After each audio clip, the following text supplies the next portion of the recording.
Nagpapatuloy pa rin ang pag-agapay ng pamahalaan sa mga residenteng naapektuhan ng lindol sa Glan, Sarangani. Sa katunayan, mas pinalawig pa ang recovery at response efforts sa rehiyon. Yan ang report ni Harlem Ferolino ng PIA Soc-Sargen. Mahigit isang linggo matapos ang malakas na lindol na yumanig sa Katimugang Mindanao, marami pa ring residente sa bayan ng Glan, Sarangani Province ang naninirahan sa mga evacuation area at makeshift shelters ngayong nagpapatuloy ang mga aftershock.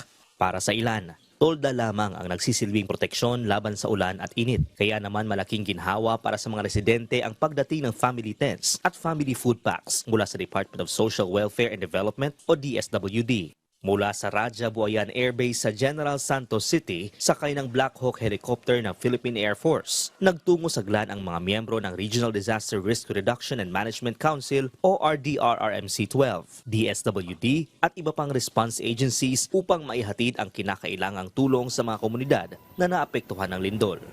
Bahagi ito ng patuloy na relief operations na isinagawa ng pamahalaan mula pa noong mga unang araw matapos tumama ang kalamidad, lalo na sa mga lugar na pahirapang marating dahil sa mga nasirang kalsada at tulay.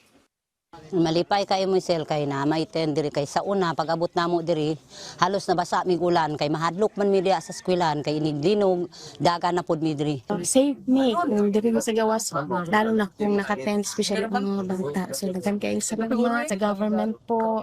Ngunit sa kabila ng mga naihahatid na tulong, nananatili pa rin ang iba pang pangangailangan sa ilang komunidad. Sa Barangay Batulaki, kabilang sa mga nakapanayam ng PIA Soc-Sargen ang isang bagong panganak na ina na patuloy na naninirahan sa pansamantalang silungan kasama ang kanyang pamilya habang naghihintay ng karagdagang suporta. Kaning trapal mo rag di man siya makakuan yung sir survive kay tulo jud sa sir importante ra jud ang mga bata jud sir mo safety. Kay looy pud kayo. Kay ako ra jud hangyo sir nga natabangan mi sa mong tuluganan niya sa mga pagkaon, tubig para sa mong mga anak.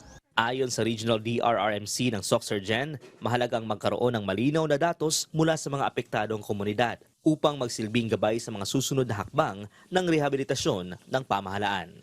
Ko'y nananawagan din sa ating mga kapwa Pilipino, especially yung mga civic society organizations at mga media partners, no, na iparating ang mga pangangailangan at ibig pang makuha o makamtan ng ating mga local governments na tulong. Habang nagpapatuloy ang response at recovery efforts sa Sarangani, nananatiling nakatuon ang pamahalaan sa paghahatid ng agarang tulong upang masuportahan ang mga pamilyang naapektuhan ng lindol at mapabilis ang kanilang pagbangon. Mula rito sa Glan, Sarangani Province para sa Integrated State Media, Harlem Ferolino ng PIA Soc-Sargen.